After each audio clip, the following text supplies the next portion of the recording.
Good evening, everyone, and thank you for joining us for tonight's What If Jesus Was Serious? John's actually ministering in San Francisco tonight, so the lovely Michael and Wendy have very kindly come to join me as we continue to dig into our topic tonight. So I'm sure he would appreciate your prayers, and we're looking forward to what's ahead. So I'm not going to take any longer. We're going to dig in, and we're going to start looking at this stuff because I really would like to finish chapter 5 this week so that we're not doing this sermon for the rest of the year. So let's just dig in. So last week we were looking at how Jesus was taking the way they looked at the world, the way they lived in the world, and he was looking at righteousness. And what he was doing was he essentially was turning that thing inside out, because they lived in a society where your righteousness was proven by what happened outside of you. And Jesus was going to turn that on its head, and righteousness was going to be about what was going on inside of you. And last week he did lots of stepping on our toes because we were looking at anger, we were looking at unforgiveness, because he understood that internal sources create all sorts of bad external actions. You know, he even called for reconciliation, because that is actually the outward work of what is going on in a righteous heart. And he's not done yet. He's about to go bigger and crazier. So we're going to get into verse 25 of chapter 5 here, the adversary. So it says, "Settle matters quickly with your adversary who is taking you to court. Do it while you are still together on the way, or your adversary may hand you over to the judge, and the judge may hand you over to the officer, and you may be thrown into prison. Truly, I tell you, you will not get out until you have paid the last penny." Now, I've had these two doing lots of reading, as John has been complaining about, so these two have now been having to do all of it. And it's really interesting when you look at this and you dig in. One of the first things that you do, you have to notice, is the person who's in trouble, the person who's at risk of in this court case, and that's you, that's me. So we need to understand that right here, what Jesus is doing, he's not talking about civil law in general, but he is very particularly speaking to someone who's in the wrong about a situation, has gotten themselves in a spot of bother. You know, at that time when a person defaulted on their debts, or when they had defrauded someone or defamed them, and that was taken to court, if they were found guilty, they went to prison until they could pay the recompense, which is problematic when you're in prison and can't work. So Jesus was not condoning their system. Jesus was giving advice, and his advice was, let's demonstrate some meekness and see if you can get yourself out of this mess. So, you know, looking at that and the way that Jesus is looking at it, that sounds like good advice. So why wouldn't we follow that advice? What would stop us from following that advice? I think one thing that really stands out for me is pride. It's really clear to deal with it quickly, but quite often we get into that they said this, they did this, that they was out of order when that happened. You know, it was unfair, they was wrong, and we can get so wrapped up in that we get that pride, and it's normally that anger that really gets us, helps us to lose our temper. But it is pride that what keeps us in that situation. Yeah, and it can start out very small, can't it? But if you don't deal with it quickly, as Jesus was encouraging us to do, then it spirals, and this thing becomes such a bigger thing, to the point where, you know, we see people in pastoral care who've had these issues for many years, and pride got in the way, and they've even got to the point where they don't even know what the problem was in the first place. They've now just got to a relational issue with somebody, and they can't remember how it started. But pride was there right in the start, and they didn't nip it in the bud as Jesus was commanding us to do. Well, it's interesting in that, because just like last week when John and I were talking, we're looking at anger and what anger can do. Here's another internal that can totally mess our lives up, and that's pride. Yeah. To go to someone and settle matters with them, I'm going to have to go to them, and I have to bring that meekness, the meekness that inherits the earth, and to do that, you know, will I be able in this conflict, because we've ended up in court, can I be gracious? Will I be able to accept the criticism that they're sending my way? Will I be able to say, I was wrong, without quickly putting in a but you were more wrong, or Yeah. but I wouldn't have if you didn't. Yeah. Meekness is a really rare virtue. It's the absolute antidote and the opposite of pride, and it will keep us out of a world of trouble, but we don't like it. We don't like that at all. And pride doesn't play nicely with meekness. And so here's Jesus, the meek will inherit the earth.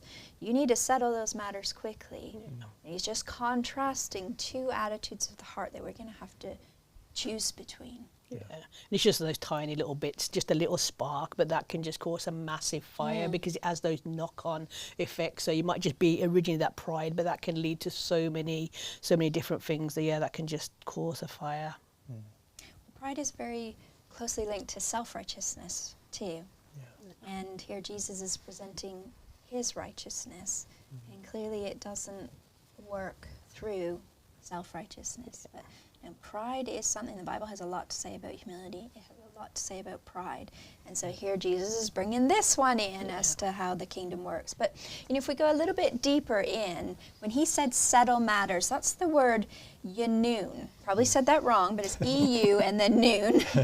And it means be disposed towards them, be kindly minded towards them. Yeah. So that's even deeper. That's way bigger even than just going to someone, okay, can we sort this out? This is actually having a heart towards your adversary. Yeah. This is actually being disposed towards this person. This is being kindly minded towards that person. Dallas Willard, in his book on the Sermon on the Mount, says, if we do not approach our adversary in this way, we limit ourselves and them to the human system and its laws. But Jesus was demonstrating that there is a possibility that if we would stand in the reality of his kingdom and his resources, that it is possible we could draw our adversary into the kingdom also. And I think that is really powerful. And, in ministry, there have been moments where I've been around people who had an opportunity to extend mercy and to extend grace towards their adversary. And even though that person was the one that did them wrong, they're still wanting what was best for that person. Yeah. And you see amazing things can happen in everyone's lives when we are kindly disposed towards our adversary. Yeah. When we realize that the kingdom is the right way up and the world system is upside down, and we respond to people in that kingdom way that they're totally not expecting. No. People expect that when you wrong them that you're going to do exactly the same back to them, but in fact you actually treat them very well. They just don't know how to do with that. Yeah. And that's how Jesus would respond to people. And it's amazing when you do that, when you choose to love. It actually is as not only do we know it's a better choice, but it actually feels a better choice. And it's amazing the response that we get from people when we do that. Yeah. Quite often they haven't got a clue how to respond because they're not used to it. That's very true. And the kingdom heart, the thing we have to understand about this, we talked in earlier sessions about the Holy Spirit. This isn't something where you and I have gritted our teeth and cut ourselves so that we would possibly be able to be kind to someone. This is actually the Holy Spirit and sensing his mercy towards that person, sensing his grace and wanting that for that person. Yeah. And again, that is huge, Yeah. the way a person in the kingdom will operate and be around their adversary. Yeah. I think we see that a lot in pastoral care as well, just the importance of reconciliation. We spend a lot of time just reconciling somebody to God, reconciling them to each other. Yeah. But those relationships, when they go wrong, just the heart, it is really important to get that reconciliation right. I think sometimes we think that somebody owes us, but in God's kingdom, actually we owe them. So the quicker that we pay up, it just means that we don't have to walk and carry that stuff. It does make a big difference just to let it go. We had a situation a couple of years ago where something had happened, and so the police wanted us to make a claim. I can't think of the words I want, but they made me make a statement, but they wanted me to ask for charges to be laid, and I was refusing, and they were not happy with me. And it was just, but all I could think about was that person, and yes, they did wrong, and it shouldn't be ignored, but I did not want criminal judgment for that person. Yeah. But it was the grace of God, the Holy Spirit, that put me in that frame of mind, not my meanness. It was Him. Yeah. It's one of the things, with modern society as well, we see a lot of this online as well, don't we, on Facebook and Twitter and whatnot, arguments happening between people on their feeds, and you don't have to be a genius to be able to read one feed and then see the person who they've had an issue with and see that they're, that this is going backwards and forwards, and it's terrible. Yeah. It's terrible to see. It's not how Jesus would want us to love one another. The kingdom thinking, it just is higher. Yeah. It's His way. It's a different way. Things happen differently in His kingdom because of His divine presence.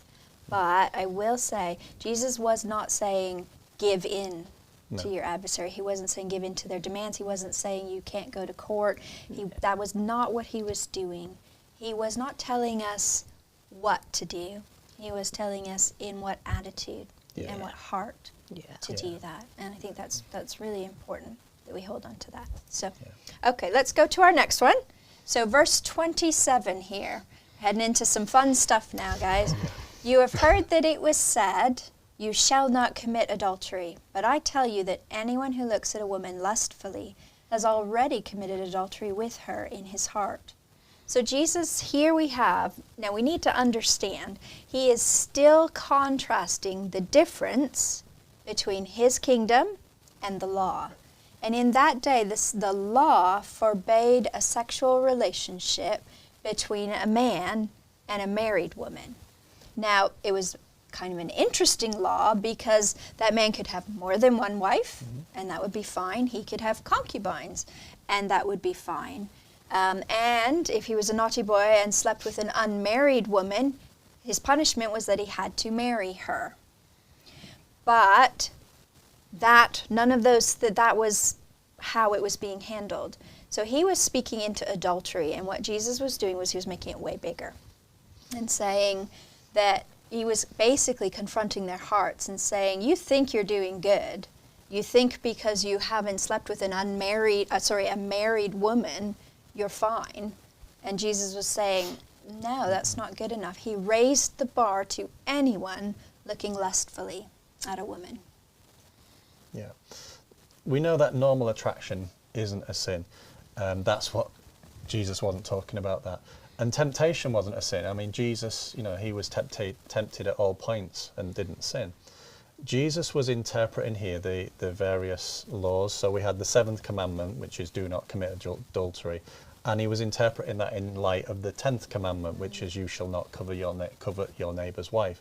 And we need to look at these legalistic loopholes. We're going to see a lot of these loopholes out there when we look at these, because this is what people do. They try and find the loopholes when it comes to laws. And this includes myself and everybody here and all of us that are watching. So coveting your neighbour's wife, let's look at that coveting. Neighbour there is everybody. It's not just the pretty girl next door. It's everybody who we come into contact with. And adultery, as we just said, Jesus was raising the bar here. Jesus's eyes in Jesus's eyes, it's not just about sexual intercourse with a person you're not married with, but having raised the bar, Jesus includes all sexual intercourse outside of marriage, including those of the same sex. So some of these loopholes were very much available, as you're just saying there, were very much available to the Israelis. So for example, an Israeli could have sexual relations with a non-Israeli, and that wasn't considered an issue for them. So Jesus, again, raising the bar. Kingdom of heaven is about sexual purity. It's not just an outward thing, but most importantly, it's an inward thing. It's a thing of the heart and of the mind. Therefore, adultery of the heart and mind is something that we do need to be sober about as believers. Sin rises up when we give in to it, when we give in to temptation and we begin to obsess. And when a persistent desire of imagination dominates our thoughts, Peter noted this in 2 Peter 2:14. He says, eyes full of adultery that never stop sinning. Now, arguably, we live in a society which is quite different from the New Testament society that this was preached into. Sex in all its forms these days is considered differently. There's a lot of acceptance to it these days because we have natural urges because if you are romantically inclined towards somebody, it's seen as acceptable. But is it romantic or is it lust? Yeah, that's a big part of that, Yeah. isn't it? Yeah. Or is it love? Yeah. Now, 1 Corinthians 13 gives us an amazing example of what the true biblical definition of love is. A perfect, pure love, far removed from thoughts of lust. Jesus is love, and in his sermon he taught us how to be love and how to follow the spirit of love. So let's look at the responses he appears to be suggesting. Yeah. So you start at verse 29 there. It says, if your right eye causes you to stumble, gouge it out and throw it away, because it's better for you to lose one part of your body than for your whole body to be thrown into hell. And if your right hand causes you to stumble, cut it off and throw it away. It is better for you to lose one part of your body than for your whole body to go into hell.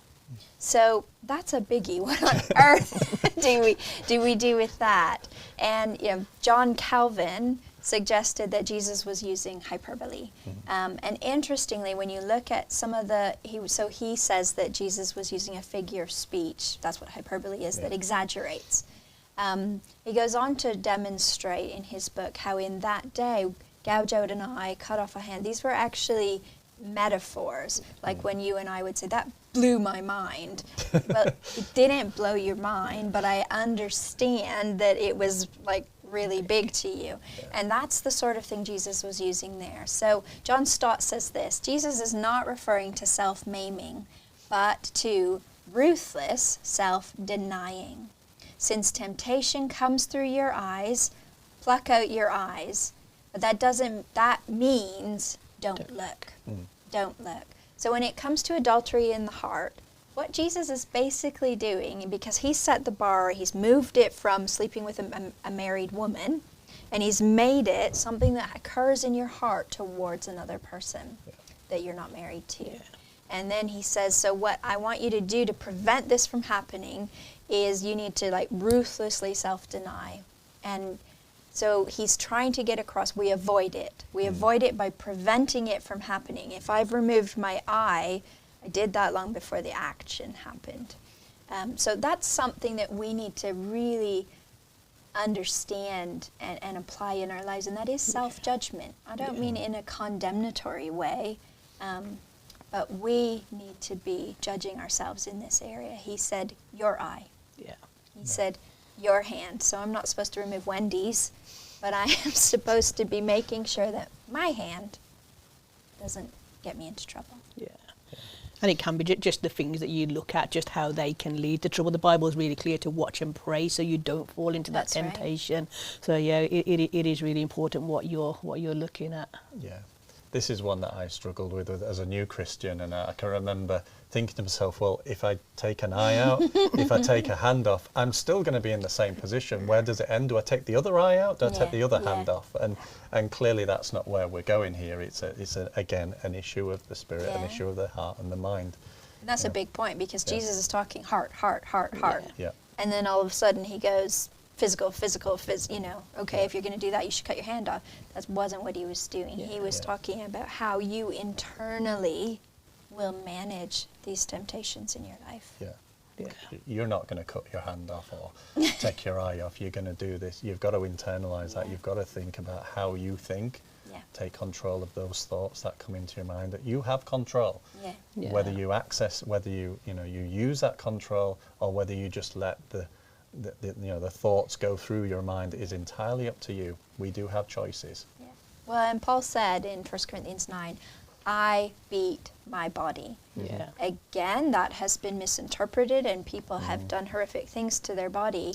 But he was saying, I make it my slave so that I don't become disqualified in this situation. So like Jesus, with a little bit of hyperbole there, he was saying, I am doing what it takes to make sure that this flesh and blood does not take me where I do not want to go, and that this heart stays where I want it to stay. Yeah. So.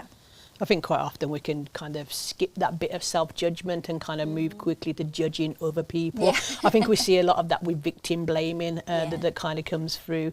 But yeah, it's so easy to judge somebody else. But kind of what Jesus is saying is kind of make sure that you're judging yourself, that you're looking at your own heart, and that you're taking those steps to fix some of that along the way. That's right. And when we understand that it starts in our heart, and when we understand that it's prevented by watching my heart, of course I don't need to remove my hand because it never reached that stage. I was able to stop it. So we're going to head into a fun part now. Oh, yes. And it is verse 31, and it talks about divorce. Now, I just want to say before we head in here, we are looking at the Sermon on the Mount. We are looking at what Jesus had to say about adultery. So what we're not doing is looking at the complete counsel of God when it comes to divorce. And so I'm going to read something and we're going to talk about it, but we're going to keep it in its context. Yeah. So verse 31 says, "It has been said, anyone who divorces his wife must give her a certificate of divorce. But I tell you that anyone who divorces his wife except for sexual immorality makes her the victim of adultery, and anyone who marries a divorced woman commits adultery." So we need to unpack this, but like I said a minute ago, we need to understand that this is not about divorce as a subject in a whole, but this is him talking about adultery. So Kendall says, these verses are among the most misunderstood of Jesus' statements. Some people build their whole case on divorce on these verses, forgetting the context as well as the teachings of the Apostle Paul. Sadly, some translations treat this as if it is a new subject separate from adultery and give it a new heading. But Jesus has not changed his subject from adultery. So we need to hold on to that. This is only about adultery that Jesus is talking about, and so now he's bringing in the concept of divorce. He is not talking about divorce for any reason other than where lust and adultery was the motivation.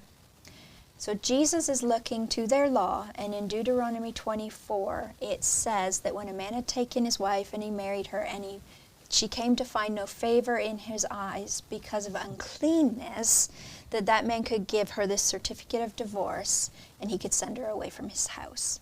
So at this point in the law, in Deuteronomy 24, we have to understand that men, at this stage where Jesus is living, men were now using these words uncleanness, and had, because we talked about how they liked to translate things, and then Jesus is coming in and retranslating. So they had translated uncleanness away from meaning adultery, and they've turned that into meaning anything you don't like that woman does. Yeah. You don't like what she did with her hair, you don't like what she burnt your toast, you don't like the way she cooks. They could name anything as uncleanness and get rid of her. And so that was a situation and a problem they had because of translation. So Jesus is bringing back in and saying, wait a minute, that is talking about uncleanness. It's talking about adultery. And Jesus was saying that law, to give her that certificate of divorce in this circumstance, is about adultery. He knew that those men were divorcing because they desired someone else.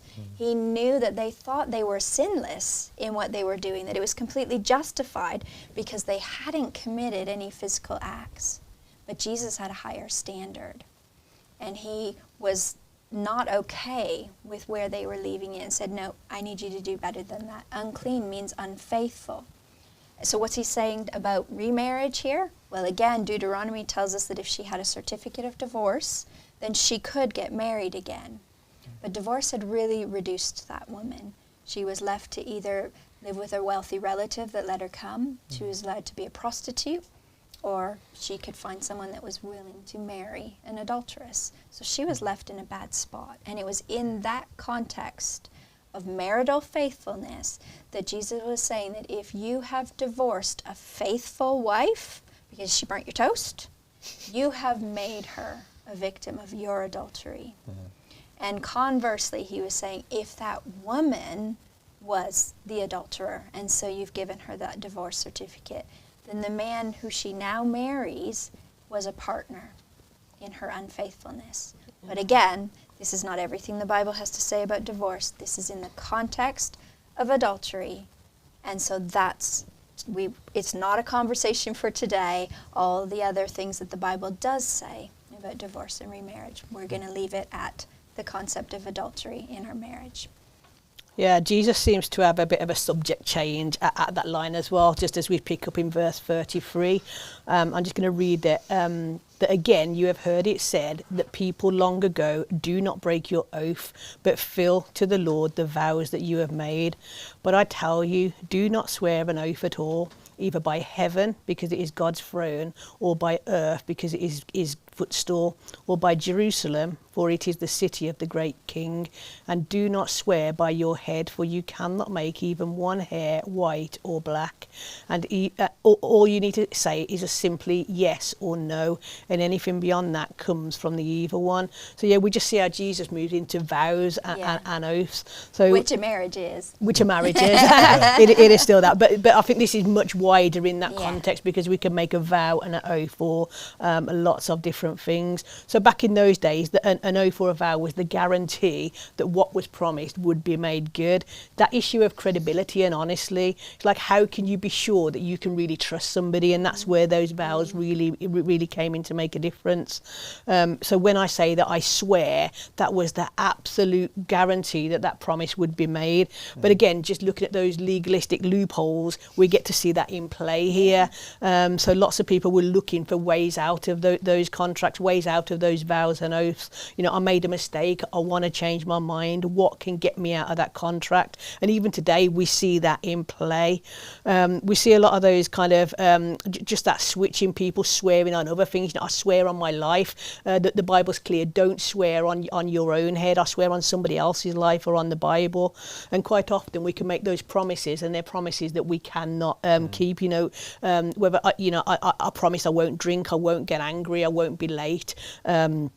You know, I won't do this and I won't do that. We see those kind of come through.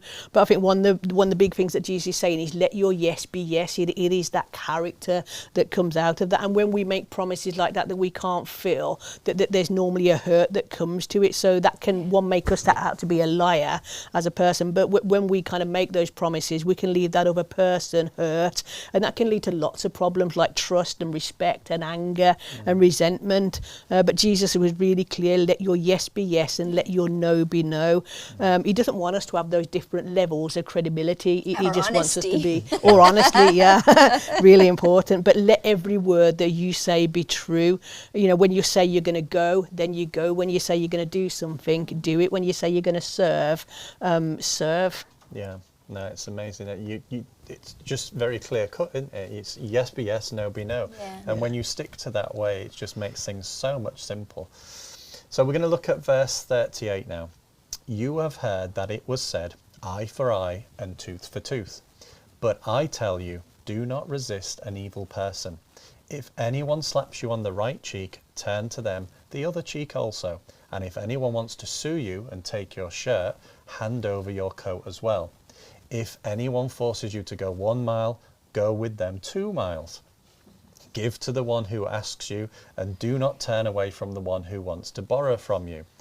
And if we look back at verse 38 this is taken from a quote in Exodus 21, Leviticus 24, and Deuteronomy 19. So there's 3 parts of the Jewish civil law being used there. And these were the standards that the judges used in civil judgments. In the law of litigation, if someone gouged out your eye or stole your cow, the judge could order damages equal to that damage. So it could be an eye or it could be the cow. Financially, physically, however the judge chose. Not good to do things like that in those days, clearly. But notice here the word you in verse 39. This is very important. But I tell you, Jesus is speaking to the individual here, not society. Jesus isn't speaking about justice, but against retaliation. Yeah, and that's really key. He was not anti-justice. He was pro-justice. Scholars believe that he was particularly speaking into the treatment in society that his believers, his followers, would have, including you and me to this day. We see persecution all over the world, and this is how we respond. When somebody comes up to you and slaps you, Now you'll notice here that what I found fascinating here was he mentioned the right cheek. Yeah, he did. Now most people are right-handed, which would mean you would basically backhand the person. And in those days, a slap on the wrist was a way of humiliating somebody, but a slap with the back of the hand on the face was the highest form of humiliation. And this is what Jesus is really highlighting here, not the violence that was involved, but the humiliation. Okay, so fists are not the way to defend the gospel. Love is. And I've heard people say, or coin the phrase, this was the war of silence. You know, when you just walk away and you don't allow them to take or humiliate you in any way, shape or form. When someone sues you for one thing, give them something better. Let love confuse them for a while. And it's confusing. Again, it's looking at the kingdom, and you're not operating the way the world operates. You're operating a better way, and it confounds people. They can't stand it. When you read Fox's Book of Martyrs, or think about the book about Vanya, that Russian martyr, and the way, the compassion and the love that they continue to have towards horrible people doing horrible things. Yeah. That's the Holy Spirit's love coming out of us. It wouldn't be possible otherwise, would it?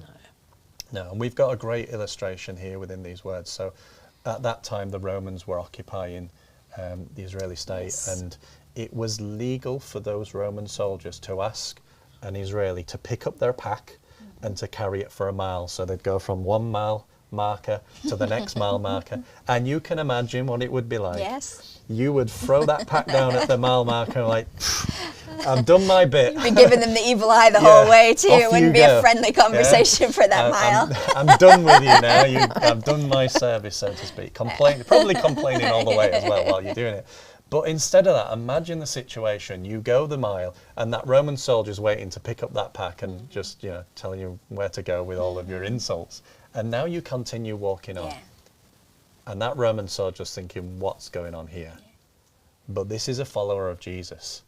This is somebody who is going the extra mile, carrying that pack a little bit further than it needs to, and then probably politely handing it back to the Roman soldier and saying, thank you for allowing me to carry your pack for you, sir. Completely changes the way things go. So for 1 mile he had you, but for that next mile you've got him. That's right. Because of a Christian weapon, which is love. Yeah, no, that's really true. Speaking of enemies, Wendy. Yes, we're going to go nicely into enemies. So picking up in verse 43, it says that you have heard that it was said, love your neighbour and hate your enemy. But I tell you, love your enemies and pray for those who persecute you, that you may be children of your Father in heaven. He causes the sun to shine on the evil and the good, and sends rain on the righteous and the unrighteous. If you love those who love you, what reward will you get? And are not even the tax collectors doing that? And if you greet only your own people, what are you doing more than others? Don't even pagans do that? Be perfect, therefore, as your heavenly Father is perfect. So when we kind of unpack this a little bit, we are seeing that love your neighbour as yourself was that original command way back in Leviticus, but it was the Pharisees that had added in to hate your enemy. And Jesus, he wasn't having that, because that kind of context doesn't come out of Jesus' mouth. Jesus is always for love. And then we see him just adding those enemies to the list of those people that we should love. Our enemies become our neighbours. And just that love is so important. And many of us, we're really good at showing that grace to friends, even kind of going as far as showing that grace and love to strangers. But kind of now we're talking about enemies, that is a different thing that we really have to get our head around. It is natural for you to want to defend against your enemy. You want to defend yourself, and you want to see that enemy punished. But the Bible's really clear to pray for your enemy, pray for them to be blessed, and just the impact that that's going to have in that spiritual realm. I think our eyes aren't even fully open to see the impact that our prayers carry when we're praying to bless somebody in that way. And I think one of the other things that we have to be prepared for is that when we're praying for our enemies and then we're seeing them blessed and we're seeing God bless them, are we prepared for that as well? Do we really mean, yes, we want to bless our enemies? And that again just comes back down to that character, and it comes down to that heart. I think when we're just kind of just looking at that word enemy, we're talking about somebody who hurts you, we're talking about somebody who persecutes you, somebody somebody who is against you. But the Bible's really clear: love them, pray for them, ask God to give them good, ask him to pour those blessings down, and you're asking to give them that instead of giving them what they deserve. And you see Jesus model this really well on the cross when he's praying for those who crucified him. That would come from that place of enemy. They hurt him.